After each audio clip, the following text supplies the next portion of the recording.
Ky është ditari orës 13 dhe pas pak do të ndiqni. Zgjedhje të përgjithshme, të parakoshme dhe presidenciale propozon Ilir Meta në 13 tetor për zgjidhjen e krizës. 30 qershori për të ishte një goditje ndaj demokracisë dhe kapje e shtetit nga Rama. Mesazhe të forta ndërkombëtarëve mos u tallni me Kushtetutën e Shqipërisë, deklaroi presidenti. Plan politik antikombëtar kundër zgjedhjeve, deklaroi kryeministri Rama vetëm pak minuta pas akuzave të presidentit Meta. Kryeministri përgëzoi policinë për punën, me dalje për inanukën, shembull që nuk u përball me krimin e rrugës, por me politikën e rrugës. Raporti OSBE-ODIR konstatoi se mazhoranca ashtu dhe opozita ushtruan presion ndaj zgjedhësve dhe se në mungesë të garës, procesi i 30 qershorit nuk ishte kuptim plot. ODIR konfirmoi që procesi ishte fars, deklaroi opozita. Të nderuar shikues, ju përshëndes sërish, por i takohemi në këtë transmetim të drejt për drejt me Ditarin orës 13. Pas pak, në minutat në vijim do të keni mundësi të informoheni edhe për të tjera tematika nga aktualiteti si këto. Qeveria e Kosovës dërgon ushqime dhe ilaçe në veri të vendit, të gjitha dyqanet u lënë qepenët në shenjë proteste për taksën ndaj produkteve serbe. Autoritetet në Beograd flasin për krizë humanitare. Presidenti francez Emmanuel Macron i jep një goditje të fortë shpresave të Shqipërisë dhe Maqedonisë së Veriut për antarësim. Kreu i Elizes paralajmëron bllokim të çdo përpjekje për zgjerim. Etrit Berisha është një hap larg kalimit tek italianët e Spal, portieri i kombëtarës shqiptare do të lërë Atalantën pas 2 sezonesh, ndërsa këtë të ente do të kryej vizitat mjekësore në klubin e tij të ri.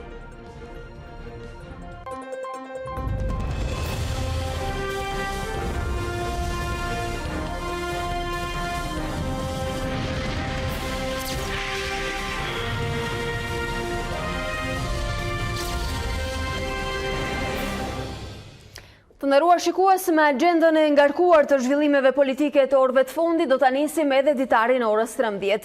Zgjedhje të përgjithshme, të parakoshme dhe presidenciale propozon Ilir Meta në 13 tetor për zgjidhjen e krizës. 30 qershori për të ishte një goditje ndaj demokracisë dhe kapje e shtetit nga Rama. Mesazhe të forta dhe ndërkombëtarëve mos u tallni me Kushtetutën e Shqipërisë, deklaroi sot presidenti. Përqafoj gjithë shqiptarët që evituan një kurth dhe komplot të kurdisur prej kohësh për të ushqyer me çdo kusht dhe me çdo çmim për plasje civile. Edi thellou se ky është atë dheu i gjithë shqiptarëve.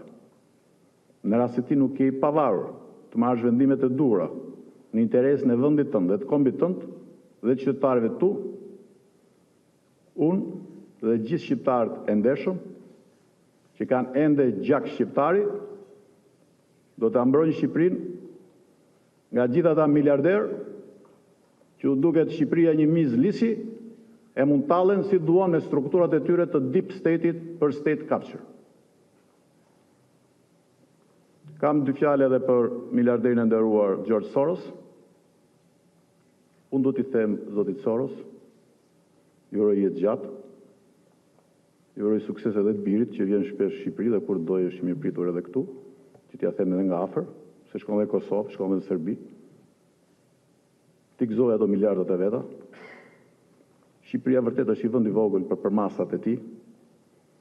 Vazhdoj të punoj të investoj në tregje të mëdha, sepse Ilir Meta nuk është i racës së Gruevskit. Dhe është presidenti i Shqipërisë dhe do i dalë për zot Shqipërisë.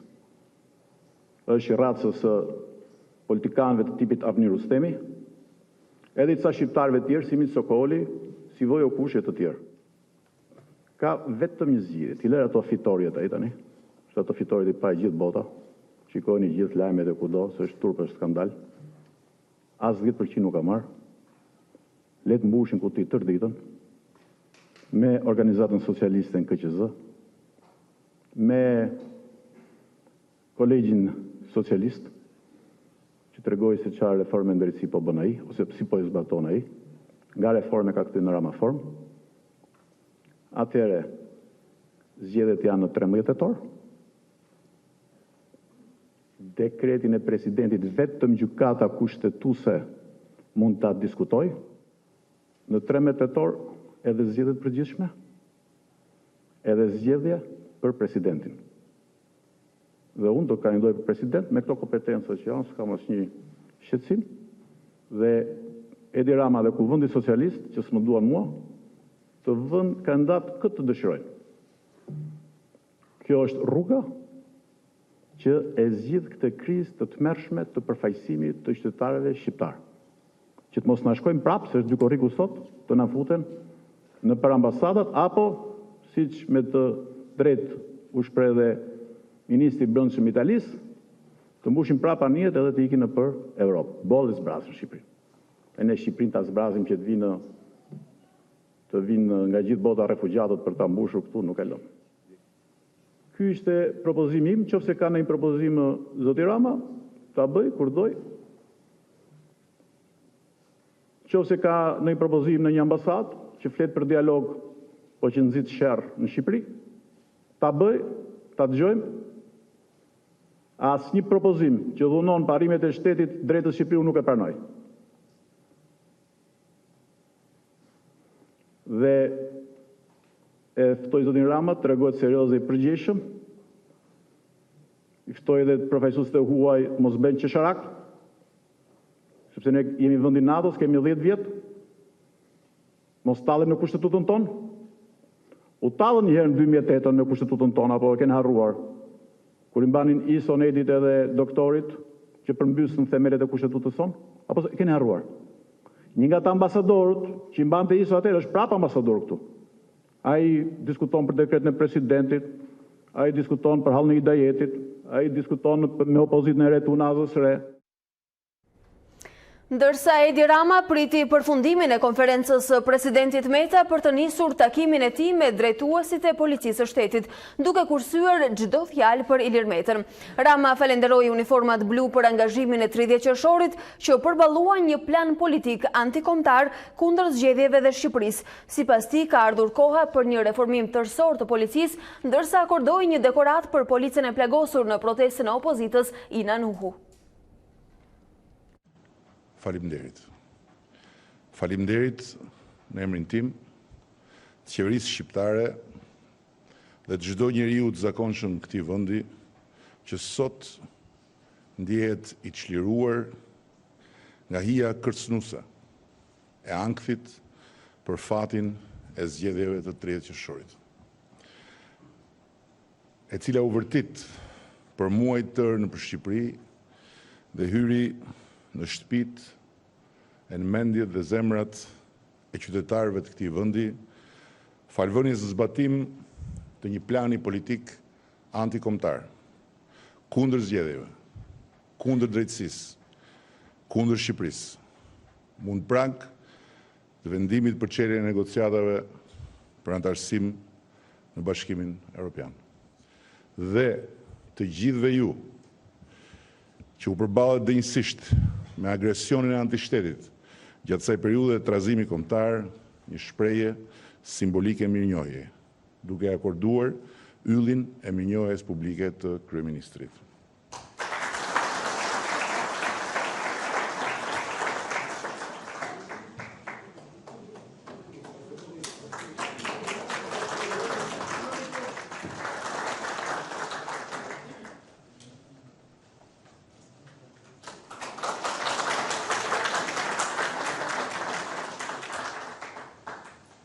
Bilanci është i kënaqshëm. Atmosfera kritike politike e sociale, e cila ishte në favor të krimit dhe të palishmërisë së përgjithshme, nuk ka arritur të ndikojë më shumë se sa shumë pak. Faljush. Shumë faleminderit gjithëve. Ndërsa unë kam edhe shumë më shumë se sa ju për të mësuar, për të korrigjuar dhe për të bërë në marrëdhënie me ju dhe me të gjithë njerëzit e këtij vendi. Faleminderit shumë, me shumë respekt dhe me shumë mirënjohje. Nga ana tjetër, Komiteti Shqiptar i Helsinkit ka prezantuar raportin paraprak të monitorimit të procesit zgjedhor të 30 qershorit. Në gjetjet paraprake të komitetit ishte mos përmbushje e rekomandimeve të OSBE-ODIR për depolitizimin e organeve të administrimit të zgjedhjeve, si dhe intimidimi i votuesve nga persona brenda dhe jashtë qendrave të votimit. Evidentohet se rekomandimi i pasbatuar i OSBE-ODIR-it për depolitizimin e të gjitha organeve të administrimit zgjedhor, përfshirë dhe KQZ-n, ka krijuar pengesa dhe vështirësi dhe ka ndikuar në pavarësinë dhe paanshmërinë e këtyre institucioneve. Vëzhguesit e KSH-s kanë vërejtur prezencën e personave të paautorizuar në ambientet e brendshme të qendrave të votimit dhe në ambientet e jashtme, por brenda perimetrit të godinës ku ishin vendosur qendrat e votimit. Kryesisht në oborret e jashtme të shkollave janë vërejtur grupet të rinjve të identifikuar si përfaqësues të partive politike, të cilët orientonin zgjedhësit apo thjesht mbikëqyrnin zgjedhësit që hynin dhe dilnin nga këto godina. Në qytetin e Gjirokastrës, rezulton se persona të paautorizuar prezantoheshin si vëzhgues partjak dhe informonin për numrin zgjedhor të zgjedhësit që votonte, gjë që nuk është e lejueshme sepse në këtë mënyrë kërkohen të dhëna për të identifikuar ata që votojnë dhe ata që nuk votojnë.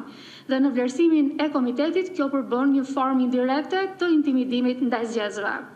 E njëjta gjë ka ndodhur edhe në qytetin e Tiranës, në qendrën e votimit 1831 fraksion 1.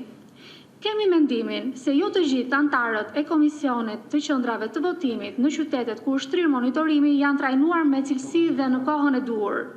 Kjo ka ndikuar në disa raste në shkeljen e fshehtësisë së votës, lejimin e votimit familjar në rreth 8% të totalit të qendrave të vëzhguara nga komiteti, mosvënien e vizës në listën e zgjedhësve tek të dhënat e zgjedhësit që pajisej me fletën e votimit, në mostimbrosjen e ndonjë votuesi, mos respektimi i procedurave ndaj zgjedhësve që për arsye fizike nuk mund të votonin vetë, por ndihmoheshin nga një shoqërues, si dhe në shkelje të tjera të cilat do të evidentohen me shembull më konkret në raportin përfundimtar të monitorimit të Komitetit Helsinkit. Kryesuesja e misionit prej 140 vëzhguesisht të OSBE-ODIR, Audrey Glover, e quajti procesin e 30 qershorit si zgjedhje të kufizuara për shkak të mungesës së opozitës. Misioni OSBE-ODIR pranon se shqiptarët kanë qenë nën presion të dyfisht si nga qeveria, ashtu edhe nga opozita për të vojtuar apo për të bojkotuar votimet. Misioni OSBE-ODIR thot se në 30 qershor shqiptarët kanë qenë nën presion të dyfisht. Qeveria ka kërkuar pjesëmarrje, opozita braktisje të votimeve. Ne pam prova se zgjedhësit u ndodhen nën presion nga të gjitha partitë politike, kjo bashkë me fokusimin nga një media e polarizuar te kriza politike dhe tek ofrimi informacioneve të paanshme rreth kandidatëve, i pengoi disa zgjedhës të votonin të lirë. Raporti vëren se në shumë raste aktivistët e partive politike mbajtën shënime për zgjedhësit që votuan, duke sfiduar të drejtën e tyre për të votuar pa frikën e ndëshkimit, dhe se disa votues kishin frikë se qofte edhe vetëm pjesëmarrja në votim do të shfaqte preferencën e tyre politike. Kryesuesja e misionit prej 140 vëzhguesisht të OSBE-ODIR, Audrey Glover, tha në prezantimin e gjetjeve paraprake për 30 qershorin se zgjedhjet ishin të kufizuara për shkak të mungesës së opozitës.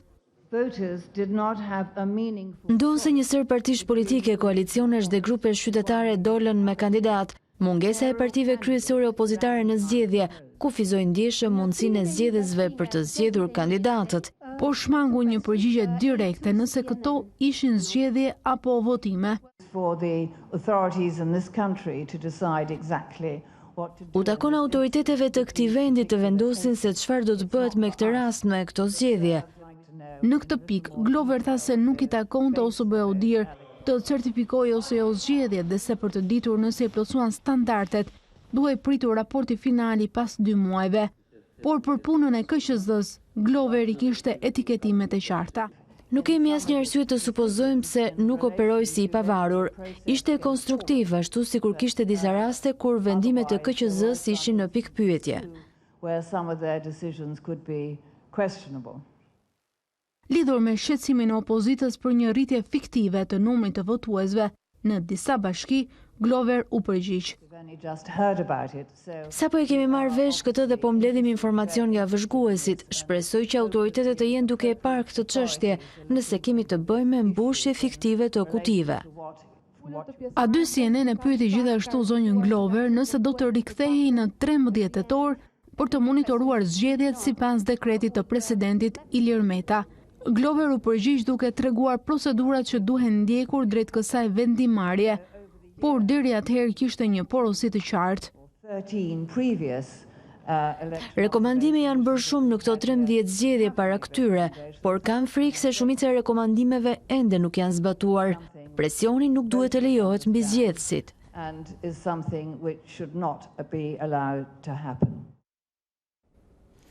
Ata që dëshirojnë të sfidojnë rezultatin e zgjedhjeve mund të presin gjykatën kushtetuese, e cila shpresojmë do të ngrihet së shpejti me gjykatës, të cilët kanë kaluar procesin rigoros të vetingut.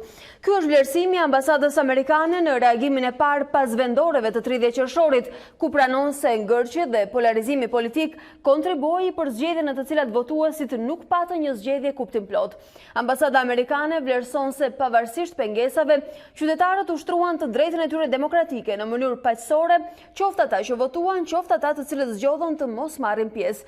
Tashmë vijon ambasada i bëjmë thirrje udhëheqësve politik që të respektojnë shtetin ligjor dhe të punojnë për reformat e rëndësishme zgjedhore të rekomanduara nga OSBE ODIHR, thuhet në këtë reagim.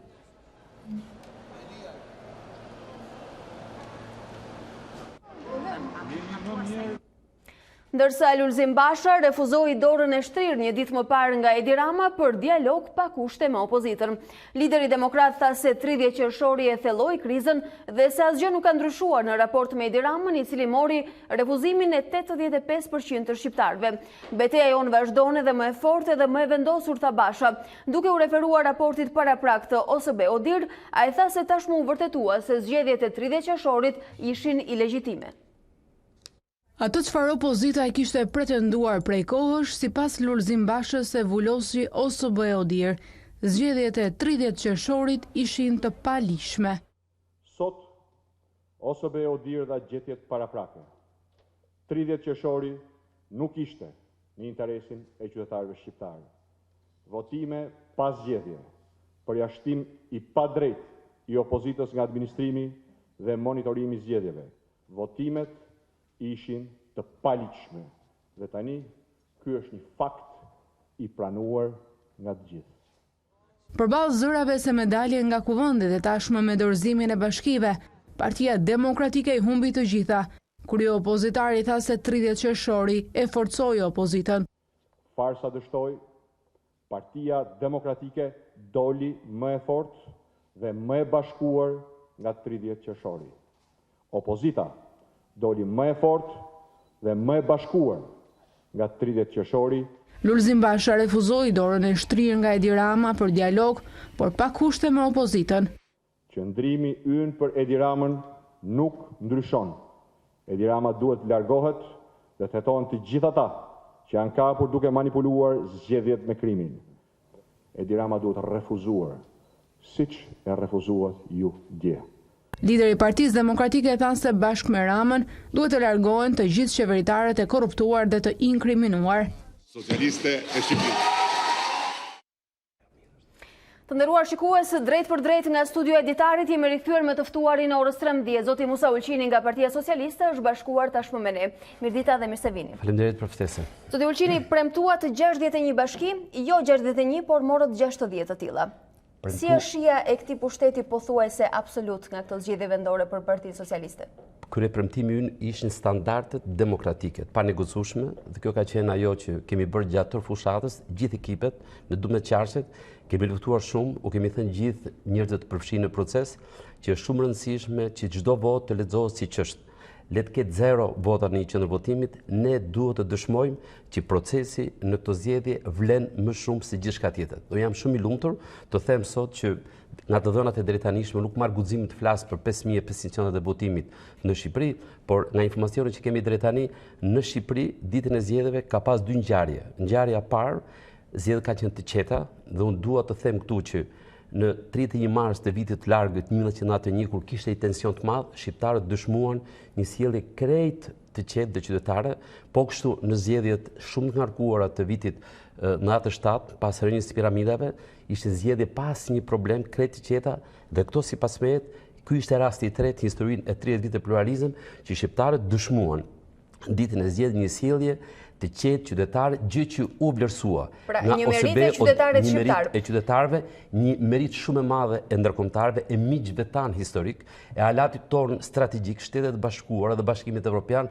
të cilët ju drejtuan qytetarëve dhe forcave politike që ata do të merrin përsipër gjithë peshen e gjithë shkaje që lidhesh me thirrje që krijonin tension e tjera e tjera. Pra, zoti Musa, ju vini nga terreni, jeni besim plot se zgjedhjet në këto standarde të cilat po flisni janë të përmbushura plotësisht. Për çfarë standarde flisni? Flas për gjitha standardet, ato që njohin proceset e zgjedhjeve, e din që ka disa standarde, standardet janë respektuar në mënyrë rigoroze. Kjo ka qenë edhe kërkesa jonë e panegocueshme në gjithë takimet që kemi patur. Unë jam deputet në zonën e Belshit dhe nuk rrit dot pa thënë dy fjali. Sa po vi nga Belshi dhe në qytetin e Belshit, në bashkinë e Belshit, ne patëm një palë zgjedhje si asnjëherë tjetër. Duhet falenderoj demokratët e asaj zone, të cilët respektuan atë që e kanë respektuar historikisht, një marrëdhënie e shkëlqyer, asnjë lloj incidentit në 41 qendrat e votimit. Duhet të falenderoj të gjithë ata, të cilët erdhën dhe votuan në shumicë dhe erdhën dhe votuan 62% e zgjedhësve që votuan në 2017.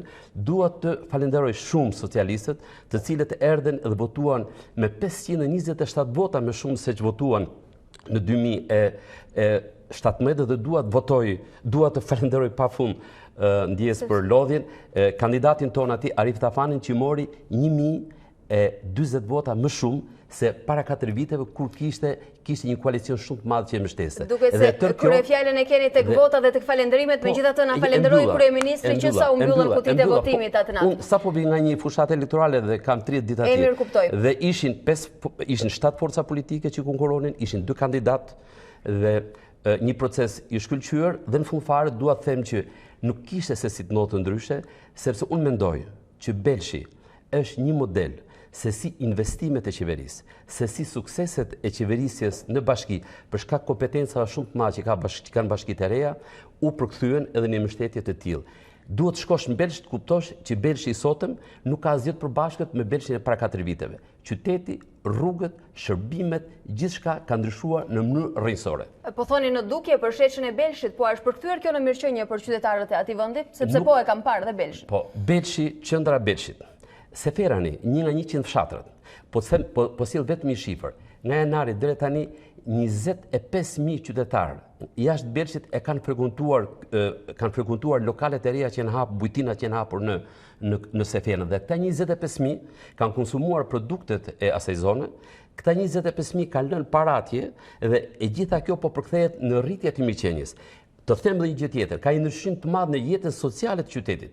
Dikur para 4 viteve nuk gjehet dot një grua dhe një fëmijë dhe një plak pas orës 7. Tani në orën 10 aty është një qytet që gëlon me fëmijë, me pleqë, me plaka, bëhet shëtitje si dikur në civilizim. Janë lajme të mira dhe na duhet ju besojmë se jeni deputet i zonës. Zoti Uqili, le të themi tek kryefjala. Rruga, që është një investim, besoj më me cilësi në Shqipëri, në këto 30 vjet, rruga që lidh Cerrikun me Belshin dhe me urën mbajgurore, që është 32 kilometra. Kjo rrugë e ka kthyer Belshin nga një zonë komplet skajore, e ka kthyer në qendër të lëvizjes, të zhvillimit dhe po themet me gjë domatet e prodhuesve të Belshit që shkonin në Cerrik, Salc, tani vinë Tiranë, jo për 45 minuta sa shkonin në Cerrik, vinë për 45 minuta në Tiranë dhe gjithçka është ndryshe. Dhe gjitha kjo është mirëqendje, le të kthehemi tek dita e diellit dhe tek vendoret. Më folët për standardet të cilat sipas besueshmërisë tuaj kanë përmbushur pritshmëritë të cilat ju i keni parashikuar dhe për cilën po më thonin se keni folur në çdo ditë të fushatës tuaj elektorale edhe pse në kushtet pazakonta. Por a konfirmohet kjo nga gjetjet? Jo për shkak ton, për shkak të një opozite që në mënyrë të pazakont iku nga gara. Shkaq që kemi diskutuar shumë shpesh, por situata faktike ajo është, zoti Musa Uqini, ka qenë situatë e pazakontë, fushat e pazakontë. I mori të gjitha rama. Nuk thoshte që si është mundur që opozita braktisi zgjedhjet vendore, si është mundur që një opozit braktis thelbin e demokracisë, braktisë institucionet. Motivacioni ka qenë ky për cilin po flisni ju, standardet e munguara në një proces zgjedhor. Nuk ka asnjë motivacion për të braktisë sistemin për cilët shqiptarët kanë ardhur dhe kanë bërë çka ka qenë mundur në kur e ndryshuan sistemin. Edhe një herë, më folët për standarde të përmbushura. A e argumentoni këtë edhe bas të gjetjeve paraprake të OSBE-dir, ndonse fjala kryesore mbi standardet jepet në raportin final që ata e publikojnë pas 2 muajsh? Ata në fakt nuk flisnin për standarde në këto zgjedhje, flisnin për presion mbi votuesin nga të dyja palët, si nga mazhoranca ashtu dhe nga opozita, edhe për disa gjetje të minutave të fundit të cilat thonin se duhet i verifikojnë dhe konfirmojnë. Megjithatë, legjitimitetin nuk e thot OSBE-dir. Tani, është shumë shpejt. Unë nuk guxoj dot, kur nuk guxon OSBE-diri që është institucioni i specializuar në planet, që certifikon, ka drejt të certifikojë zgjedhje, dhe kishte 140 vëzhgues, përveç 1500 vëzhguesve të tjerë nga ambasadat, nga trupat pavarur etj etj, të cilët nuk kanë dalë me një raport përfundimtar. Unë po them ajo çfarë ne bëm, po them që deri tani nuk ka as edhe një incident siç mendoj, sepse analistët në shumicë në studiet televizive u bën thirrje në sinkron me shefat e opozitës, bën thirrje për luftë civile. Kryetari i Partisë Demokratike të Elbasanit, unë jam me qarkun e Elbasanit, doli dhe tha që të ketë luftë civile, të ketë përplasje, të ketë kështu. Pra kanë ndodhur analistët komentojnë predispozitat e mundshme, nuk bëjnë thirrje. Jo thirrje kanë bërë, nuk kanë bërë analizë, kanë bërë thirrje dhe duhet të turprohen sot për para 800.000 shqiptarëve ma që kanë bërë. Dhe unë jam shumë i lumtur që nuk kanë ndodhur kështu, kam parë skena thash, kam qenë aktiv, kam qenë pjesë e proceseve në këto 4 që nga 31 marsi. Dhe ajo që i bën shqiptarët ishte një gjë e jashtëzakonshme. Është merit e shqiptarëve, një falënderim i madh shumë për ndërkombëtarët, dhe natyrisht është sukses i Partisë Socialiste dhe është kredo personale e Edi Ramës që ishte në krye të gjithë këtij procesi. Kjo duhet thënë patjetër, dhe unë kam këtu 2 deklarata të rëndësishme, që janë deklarata e Bashkimit Evropian dhe deklarata e Shtetit Bashkuara. Këto 2 deklarata dhe deklarata që ju e cituat, po do dalë me plot pas 2 muajve, dëshmojnë këtë që po them unë. Ndërkohë vetëm një gjë dua të them. Deklarata thekson edhe paprekshmërinë e dekretit presidentit megjithatë. Jo. Në një mënyrë ose në një tjetër, ky është interpretimi. Thotë se është e vetmja gjykata kushtetuese e cila mund t'japi verdiktin dhe të gjykojë. OSBE në raportin paraprak, sikur ta dija që do bësh kjo pyetje, ka deklaruar dhe e ka thënë. Dekreti krijoi pasiguri politike dhe juridike. Ka thënë në deklaratën paraprake. Por fjala e fundit vjen nga gjykata kushtetuese e munguar, e cila nga ambasada amerikane thotë urojnë të krijohet, ndërtohet shpejt. Pa diskutim që të gjithë ata që e kontestojnë, shumë shpejt, siç tha ambasada amerikane, dhe unë kam këtu deklaratën e ambasadës amerikane, të shkojnë tek gjykata kushtetuese. Ajo është institucioni i cili duhet t'jap një mendim për këtë çështje. Të shkojnë kur të jetë funksionale, sepse sot është jashtë loje. Por unë po them vetëm 2 gjëra, nëse më lejo për fakte, kam zgjerë këtu të dhënat, sepse u tha këtu që u shtuan ato votat. Ka pasi mos përputhshmëri në numrin e votave dhe votuesve në disa bashki, më eksaktësisht në 10 prej tyre ka pas dilema me shifrave të raportuara. Në Shkodër, në Gjirokastër, në Berat, e kam fjalën si qarqe, në Fier, në Tiranë dhe në Dibër, janë këto qarqe ku rezultatet që u dhanë në orën 7, kur u mbyllën nga Komisioni Qendror, nuk janë të njëjta me rezultatet e më poshtë. Ishte shumë shpesh më i vogël numri i zgjedhësve se sa numri i votave që rezultonin. Por në këto qarqe që i përmenda unë ka ndodhur një çudi. Rezultatet që u dhanë më pas janë më të ulta se rezultatet që u dhanë në orën 19. Që do të thotë pra, nuk ka janë vetë korrigjuar. Sepse ishte rezultate të cilat po merreshin me linja me telefona nga qendrat e votimit, nga 5500 qendrat e votimit. Ky është argumenti që ka përdorur Komisioni Qendror i Zgjedhjeve. Unë nuk e di çka thën Komisioni Qendror, unë kam këtu të dhënat. Pra, në këto qarqe, në orën 19 janë deklaruar më shumë vota se që u deklaruan kur mbaroi rezultati, kur mbaroi procesi. Në fakt, ju sot po më konfirmoni korrigjimin që ka bërë Komisioni Qendror i Zgjedhjeve, por atë ditë ju e dëgjuat ka qenë kryetari i Komisionit zoti Zguri, i cili foli për të dhënat të pasakta, pikërisht për këto mosrakordanca. Që do të thotë që bie poshtë ajo që thotë Partia Demokratike që u shtu në kutitë e votimit. Po marrin Belshin. Tani po citoj kryetarin e Komisionit Qendror të Zgjedhjeve, jo Partinë Demokratike. Po marrin Belshin. Në Bel u deklaru nga Komisioni Qendror i Zgjedhjeve që në Belsh kanë votuar 6510. Ktu është rasti kundërt. Në fakt kur u numërua dhe procesi verbal i fundit, pra kutia 201, kishin votuar 6757 votues. Pra kjo diferencë, këtu është diferencë, po ishin më shumë, sepse ishin marrë me telefon. Dhe jo të gjithë telefonat, dhe jo të gjithë njerëzit e ngarkuar në terren, kishte shpejtësi, sepse duhej që t'jepi shpejt rezultati. Pra, është defekt i procesi teknik, po më thoni ju që të cilën KQZ-u detyrua ta korrigjonte pak orë më vonë. Po nuk e korrigjoi, doli e vërteta, sepse nuk kishte numëruar votat. Në orën 7 filloi ishte një dhënë që jepesh me telefon. Procesi i numërimit përfundimtar të çdo procesi verbali, çdo dokumenti ligjor, aty jepet rezultati ligjor. Megjithatë, a justifikohet sepse ato janë shifrat zyrtare të cilat i publikon institucioni i cili bën mbarvajtjen e këtij procesi. Unë po shpjegoj që në 6 qarqe rezultatet e publikuara më pas, kur mbaroi përfundimi i votimit, ishin më i ulët, që do thotë nuk janë shtuar votat në kuti. Kaq, ky është argumenti se për këtë del opozita dhe flet. Siç thot opozita, përshë që është gjëja më brillante, gjëja më e çuditshme që unë kam dëgjuar për 30 vjet. Tjetër që u detyruan të vetë korrigjohen sepse opozita tha se kishte vëzhgimet e saj. Unë po flas për shumësinë e vet, se çfarë mund të ketë ndodhur në 5500 qendra mund të ketë çuditëra. Vetëm një minutë do të shkëputemi, kemi një lidhje të drejtë për drejtë nga selia e Partisë Demokratike, është zoti Gens Razimiri në një komunikim me mediat. E ndjekim dhe rikthehemi në studio.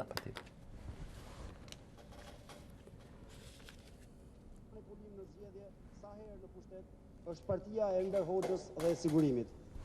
Shembujt më elokuent të garantimit të mënyrës së rregullt dhe të qetë në thonjza të këtyre zgjedhjeve janë gjithashtu Pjerin Ndreu, që sot po i shërben farsës si kandidat, Gazmend Demrozi, shefi aktual i Komisariatit të Dibrës, i cili vazhdon represionin ndaj opozitarëve. Ky është i njëjti shef i Komisariatit në Kavaj në vitin 2001, rrahës i pa shpirt i komisionerit të PD-n Qerret, shpina e nxirë të cilit bëri xhiron e botës. Janë të njëjtat kalpsina që kërkojnë shenjtnim, me të njëjtat metoda, me të njëjtën urrëtie për cilin do kundërshtar politik. Ka ardhur dita që të marrin përgjigjen që përkërkojnë tash 29 vjet, bashkë me kryebanditin që i ka ndërsyer sërish për t'i ulur kokën 85% të shqiptarëve që refuzojnë sundimin e tij. Ju falenderoj.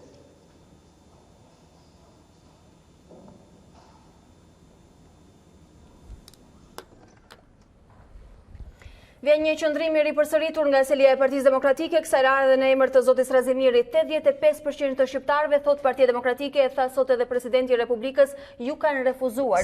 Juve, madje zoti Basha tha ju kanë refuzuar edhe vetë socialistët. Sapo këtë gjë desha të komentoja pak dhe zoti Razimiri, kam këtu rezultatet zyrtare të Komisionit Qendror Zgjedhje të vitit 2017. Dhe nëse nisemi sa ka qenë lista e 2017-s, që ka qenë 3.452.234 dhe sa ka marrë Partia Demokratike, që ka marrë 456.413, që do thot që nëse bëhet ky ballafaqim, do thot që Partinë Demokratike në 2017 e kanë refuzuar 87% e shqiptarëve, kurse LSI-n e kanë refuzuar 93.7%. Këto nuk janë procese zgjedhore në të njëjtat kushte dhe rrethana. Po nuk janë, s'kan si rrethana. Ky krahasim dhe paralelizim në shifra? Po sigurisht, sepse po flitet për sa është lista, sa njerëz kanë në lista dhe sa kanë votuar. Për këtë shifër po flitet. Dhe thuhet që 85% e kanë refuzuar. Atëherë PD-n e kanë refuzuar 87% dhe LSI-n e kanë refuzuar 93.7%. Po kjo është një gjë që është unë nuk e kuptoj pse dalin dhe thonë se duhet kesh pak cip, sepse njerëzit e dinë shumë mirë. Njerëzit e dinë shumë mirë që një shumicë shumë e madhe e shqiptarëve janë jashtë. Edhe hati ti marrin të dhënat dhe merren të dhënat dhe gati në Shqipëri votojnë gati 41% janë jashtë Shqipërisë. Por ju kjo është një masë e konsiderueshme që bën diferencën në rezultat. Megjithatë, fenomeni i ri i cili ka bërë diferencën. Prandaj u tha që në Belsh shkuan dhe votuan, ky është testi, 62% e zgjedhësve që votuan në 2017. Ky është testi, me këtë matër, jo me listën. Me listën në Belsh kanë votuar 25% e qytetarëve, por krahasimi matet me njerëzit që kanë votuar në 2017, sepse sipas këtij votimi del që Partinë Demokratike ka refuzuar 87%, por nuk është e vërtetë. Kjo është matja që i bën ju. Megjithatë, ne do të flasim për një matje tjetër. Është një fenomen që bën diferencën në këto zgjedhje. Janë shifra. Dhe duhet të ketë, jo vetëm një gjë, duhet të ketë standard të njëjtë. Nuk mundesh që të krahasosh lumin me malin dhe nuk mund të krahasosh pyllin me ujin. Kjo që bën Partia Demokratike. Zgjedhje ku është pjesëmarrëse opozita me këto zgjedhje ku ju kandidoni të vetëm. Unë po ndjek të njëjtin standard të shkallë vendit dhe po them, me logjikën që sapo zoti Razimiri tha atje, kjo logjik do thotë që në 2017 Partinë Demokratike e kanë refuzuar 87%, që nuk është e janë të vërtet. njëjtat rrethana, pra ishte Po janë të tjetër njëjtat garë. rrethana. Zoti Është Uçini, njëjta- më lejoni po të flasim mbetëm tek për shifrat. votuesit, po, Fenomeni i okay. ri i cili ka bërë diferencën në këto vendore kanë qenë vota të shpallura të pavlefshme, në masë të konsiderueshme si asnjëherë tjetër. Nuk e di si do ta quani këtë elektorat, por unë do t'ju përsaktësi që t'ju përball do t'ju citoj disa shifra. Tirana kryeson me 13.000 vota të pavlefshme. Më lejoni, Durrësi 3.029, Vlora 1.854 dhe Lezhë 1.269. Shifrat konsiderueshme apo jo, kryeson kryeqyteti me 13.000. Po, unë dua të them që në Belsh 308 veta e kishin votën e pavlefshme. Dhe unë dua t'i falenderoj, ashtu siç bëri dhe Ambasada e Shtetit Bashkuara, që falenderoj ata që votuan, ata që nuk votuan dhe ata që e shprehin mendimin siç e kishin. Këta 308 veta, në një masë 10%, atje gjithmonë ka vota të pavlefshme, por në masë 70-80%, mendoj unë, janë njerëz të cilët kanë ardhur për të respektuar zgjedhjet. Duke dëmtuar fletën e votimit ose duke mos votuar? E kanë nxjerrë të pavlefshme fletën e votimit. Pra kanë ardhur dhe kanë votuar, sepse e drejta për të ardhur për të votuar është një e drejtë legjitime. Dhe nuk e di se si mund të analizohet më pas që dikush thotë unë nuk du me votu, po zu me të janë asy me votu. Kjo është e paimaginueshme dhe këta që kanë ardhur dhe kanë votuar, pra 62% e njerëzve kanë ardhur dhe kanë votuar në Belsh dhe këtu janë 308 veta që e kanë nxjerrë votën e tyre të pavlefshme. Pra janë njerëz të cilët për vota të pavlefshme të cilat sipas jush kanë ekzistuar gjithmonë, por a ka ndodhur ndonjëherë që Tirana të ketë 13.000 vota të pavlefshme? Unë e di që ku diu si duhet ta lexojmë këtë akt të qytetarëve? Janë 13.000, nuk janë një pakicë. Në natë dyshit në zonat periferike të Tiranës, më duhet ka pas 10.000 vota të pavlefshme. Në 92-shin, por jemi në 2019, zoti Uçini. Në rregull, dakord, pra, po edhe po them, këta janë qytetarë të cilët vinë dhe marrin pjesë në proces, e quajnë të shenjtë procesin e votimit. Nuk kanë alternativë, nuk mendojnë votojnë. Qytetarin që quan të shenjtë votimin, besoj se kontribuon me votë, zoti Uçini. Po pra me votë ka kontribuar. Jo, nuk e ka dëmtuar, nuk është dëmtimi i fletëve. As i fletë nuk ishte dëmtuar. Po jo dëmtuar. A ka vlerë, a kontribuon për sistemin? Të dëmtosh fletën e votimit do thotë ta grisësh. Kurse ti e shpreh vullnetin duke votuar pro, kundër dhe abstenim. Janë të tri edhe në parlament ka vot pro, ka vot kundër, ka dhe abstenim. Janë të trija forma demokratike të shprehjes së vullnetit. Dhe është një gjë krejt normale. Duan falendëruar qytetarët që nuk u bindën bojkotit, erdhën dhe e shprehen mendimin e tyre duke abstenuar. Ju i falenderoni, megjithatë është komentuar dhe është interpretuar si një lloj refuzimi ndaj jush. Një refuzim të paqë ka quajtur zoti Basha. Këta janë fare se s'duhet përmend tema, se u përdor terma fundor dhe i refuzoj këto. Këta thonë që 85%, po pra, këta thonë 85% na kanë refuzuar ne. Jo, ne kanë ardhur dhe na kanë refuzuar, ato 308 veta kanë ardhur dhe kanë ardhur proces, janë pro procesit dhe nuk kanë qenë dakord me kandidatin, dhe ishin dy kandidatë. Interpretimet janë krejtësisht kontradiktore, ju flisni pra nëse flasim për kryeqytetin keni 13.000 abstenime. Unë po them, në natë dyshin kanë qenë, e maj mend shumë mirë, vetëm në periferi, jo në qytetin, për në periferitë e Tiranës kanë qenë 10.000 votat pavlefshme. Me sa di unë, bashkia tani është e madhe, nuk është që ka qenë dikur, është edhe periferia.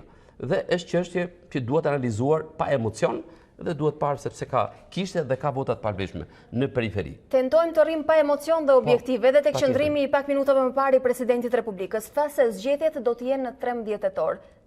Të parakoshme, parlamentare dhe presidenciale. Po, është diferencë, është kohë shumë e shkurtër nga momenti kur marroi intervista, ajo komunikimi i presidentit dhe kjo që po them tani, e vetmja gjë që më bëri shumë përshtypje, më bëri tëra përshtypje, po të thellë në fakt, e vetmja gjë që nuk kuptova, që t'jem korrekt në terma, kjo ishte një dalje pas zgjedhjeve. Siç doli USB-ja, Ambasada Amerikane, doli edhe Bashkimi Evropian, doli edhe liderët e partive dhe në komentet e tyre.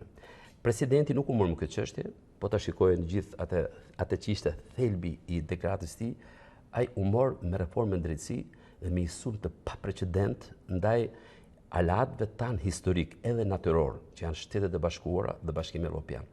Por t'ju saktësuar tha se janë tallur me Shqipërinë partnerët tanë, sidomos në 2008 me ndryshimet e kushtetutës. Në këtë moment unë shpreh një keqarje të thellë, po shumë të thellë, se si presidenti i Republikës, ky që duhet të ishte mi pale dhe duhet të ishte simboli i unitetit të qytetarëve shqiptar, del dhe sulmon në një mënyrë të pashembull të reformën drejtësi kur të gjitha llojet e raporteve mos i ka marrë me vete, po edhe në raportin përfundimtar të delegacionit të Komisionit Evropian për Shqipërinë, dhe gjithë deklarimet e Gjermanisë, të Shtetet e Bashkuara, të gjithë, edhe shefi i NATO-s kur erdhi këtu, ja ta marrë këtë fjali, një gjë kanë qenë në unison.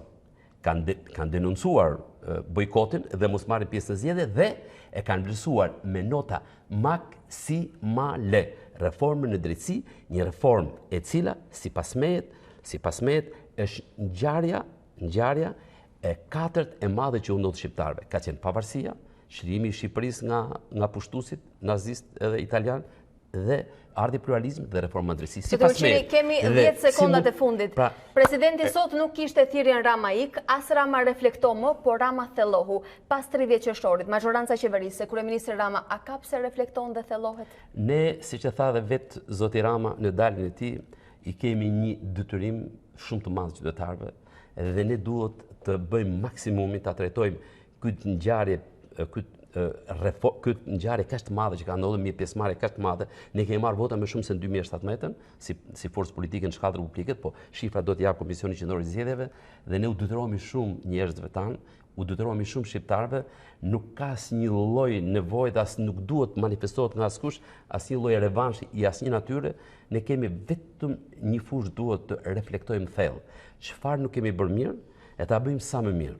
Të gjithë kryetarët e bashkive, të gjithë trupat e këshilltarëve, qeveria, gjithë trupa e deputetëve duhet të bëjnë çmos, ta lexojnë këtë votë edhe të bëjnë çmos që ne të jemi në sinkron me atë që bën qytetarët. Që votuan pro demokracisë. Ka dhe punë që s'duhet i kishim bërë fare, tha kryeministri. Po patjetër. Faleminderit shumë që ishit sot këtu. Faleminderit. Të nderuar shikues, ne shkëputemi për pak publicitet dhe rikthehemi në pak minuta me të tjera informacione bashkë. Sërish bashkë në këtë transmetim të drejt për drejt, mbetemi tek zhvillimet politike. Astrid Patozi, koordinatori i bindjes demokratike, bëri thirrje që pasi rreziku i një konflikti civil ka kaluar, është koha për një reflektim të thellë të gjithëve. Shqipëria duhet të ndahet sa më shpejt, jetë mundur nga ky sistem i degraduar politik, i cili prodhon kriza dhe konflikt. Patozi thotë se vendi ka nevojë për një ujdi të madhe dhe për një kontratë të re sociale, e cila duhet të nisë me rrëzimin e kryeratokracisë, si arsyeja kryesore që ka sjellë korrupsion, abuzimin e pushtetit, lidhjet e politikës me krimin dhe pabarazin në këto nivele të frikshme për një vend demokratik. Ai kthehet propozimit për reformë kushtetuese, e cila duhet të zhbëjë menjëherë ndryshimet e 2008-s. Këto duhet të jenë zgjedhjet e fundit që organizohen dhe numërohen nga militant fanatik të partive, të cilët janë shndruar në profesionistë të vjedhjes së votës, deklaroi Patozi. Jemi me informacione në Kosovë. Qeveria e Kosovës ka dërguar ushqime dhe ilaçe në veri të Ventrovicës për të furnizuar banorët atje, pasi dyqanet dhe farmacit ulën qepenës në shenjë proteste kundër taksës 100%. Për situatën e krijuar, qytetarët në veri fajsojnë Vučić, Thaçin dhe Haradinajin.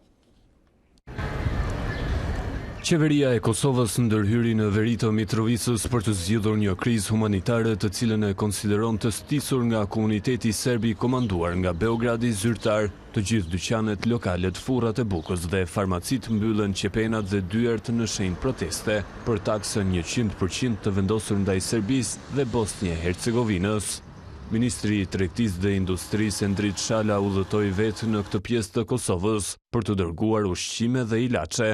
Serbia me politikën e saj shoviniste ka ndikuar që në pjesën e veriut të thotë qytetarët tonë të Republikës Kosovës që jetojnë atë pjesë mos të kenë mundësi të furnizohen me produkte ushqimore, për shkak se i kanë detyruar të gjitha pikat shitse në atë pjesë që t'i mbyllin ato pika shitse, do thotë ato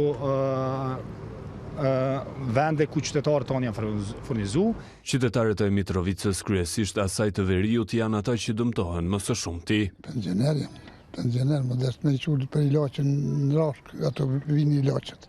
Populli po vuan, këtë e ka bërë politika Vučićit, Haradinajt dhe Thaçit. Populli nuk është fajtor. Ka edhe nga ata serb të Kosovës që e kanë kuptuar se bashkëjetesa është e vetmja mënyrë për të ecur përpara. Jam serb, po jetoj me shqiptar, kur s'kena pas problem, edhe s'kena me pas. Kjo është çështje politike, kjo nuk është çështje ndërnjerëzore, se njerëzit nuk janë fajtuar. Presidenti francez Emmanuel Macron bllokon zgjerimin e Bashkimit Evropian dhe kërkon një reformim të thellë të Unionit. Qëndrimi ashpër erdhi pas dështimit të samitit të BE-s, në të cilin liderët nuk arritën të dakorsoheshin për pasuesin e Juncker në drejtim të Komisionit Evropian. Liderët e Bashkimit Evropian mbeten të përçarë lidhur me pasuesit e zyrtarëve të lartë të Unionit. Ata pezulluan negociatat që zgjatën gjatë gjithë natës të së dielës deri mëngjesin e së hënës. Kundërshtimet më të mëdha janë për pasuesin e presidentit të Komisionit të BE-s, Jean-Claude Juncker. Diplomatët bën me dije se drejtuesi i samitit Donald Tusk propozoi politikanin holandez të qendrës së majt Frans Timmermans për postin e lartë, por liderët dështuan të dakordsoheshin. Ky zhvillim irritoi presidentin francez Emmanuel Macron dhe i dha shkas atij që të bllokonte zgjerimin e Unionit. Jam shumë skeptik ndaj atyre që mundohen të na thonë se ardhmja e Europës është tek një zgjerim i ri, kur 28 nga ne nuk mund të arrijnë një marrëveshje. Edhe një herë, unë do të refuzoj në mënyrë strikte çdo zgjerim përpara reformimit të thellë të funksionimit të institucionit tonë, në mënyrë që të kemi një shpirt serioziteti. Ndërsa kancelarja gjermane Angela Merkel bëri thirrje për qetësi dhe kërkoi që shtetet e vogla anëtare të BE-s të mos anashkalohen sa i përket propozimit të kandidatëve për postet drejtuese të Unionit. Zgjedhja e liderëve të rinj nuk duhet të krijojë tensione që mund të zgjasin për vitet në vijim. Situata e ndërlikuar erdhi pas zgjedhjeve evropiane të mbajtura në maj, ku koalicionet tradicionale të qendrës humbën disa vende në parlament, të cilat u fituan nga nacionalistët dhe liberalët.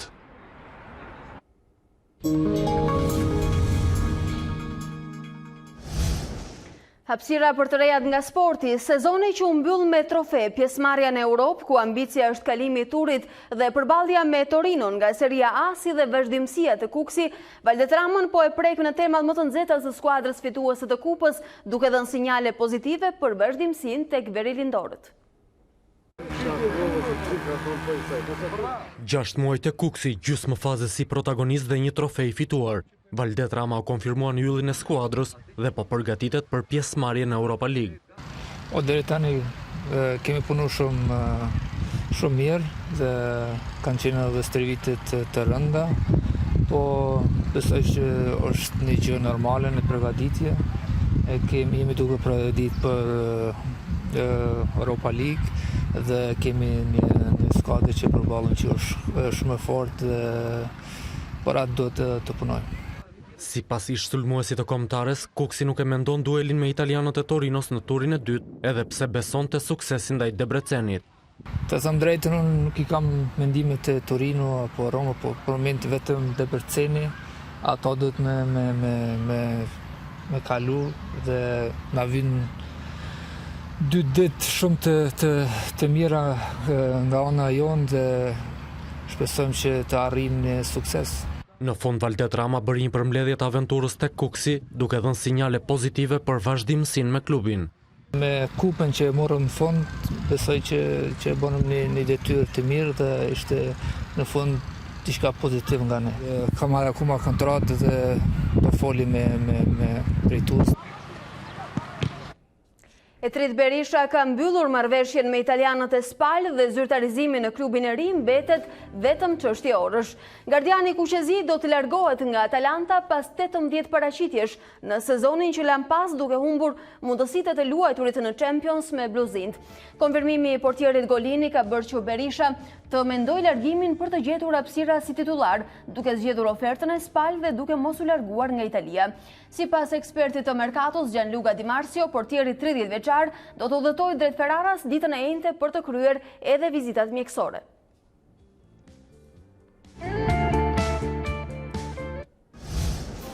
Ne kemi mbërritur në fund të ditarit orës 13. Unë ju falenderoj që na ndoqët, bashkë ndahemi këtu për sot.